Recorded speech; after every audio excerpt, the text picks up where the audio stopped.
Lyndon Johnson did great things with domestic legislation. Right. Yeah. But he ruined his legacy On the Vietnam War. on the Vietnam Yeah. War. Yeah. And I'm afraid the same thing's going to happen with the Afghanistan war with Obama. Yeah, good point. Now, how do you feel about that? Well, I'm supportive of Carl Levin's approach here, that we need to put some real benchmarks on this. Because, when you look back historically, and I say this respectfully of Afghanistan, but there hasn't been great success stories of people trying to dominate or to develop some alternatives in a country that has rejected them.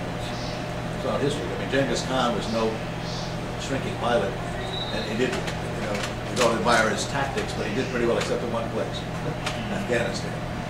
Alexander the Great did pretty well. I mean, if you want to look at it that way, one place he didn't do terribly well. But you go back in history, and I think the big issue it still has to focus on is a lot, but I think Pakistan is still a major issue. And I think that the energy being focused on how do we minimize the possibility of having some very, very fundamentalist terrorist elements taking control of an existing arsenal is critical. I'm not sure we're getting closer to that goal, despite what people are arguing for in Afghanistan.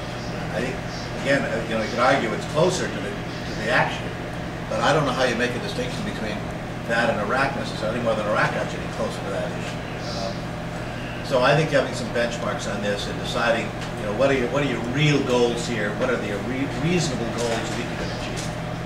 And then let that be a defining exit strategy, instead of trying to assume somehow you're going to fundamentally alter centuries of tradition and culture in a place that seems very resistant to it. Is that really good? Setting up benchmarks and things like that, is that really going to accomplish? Well, it helps. It's a good start. Yeah, it's a good start. I mean, this way, without it, what you're going to get is sort of this year in and year out kind of funding something. It sets a start. It's not really going to get us out of Afghanistan, though. Well, better that than doing nothing at this point, where you just have requests coming in and people are not doing much more than just deciding. Right now, all we're hearing is escalation. We don't have enough. We don't I'm have old enough. enough to understand what that, to remember what that meant. We don't have enough in our military to escalate to what is needed. If you look at what General Petraeus even says by his own doctrine for fighting counterinsurgencies, you'd need about 500,000 troops on the ground in Afghanistan. Now you got maybe about 100,000 from the UN and the US altogether, and then you've got maybe another 63,000 that are on the ground in Afghanistan from Afghanistan.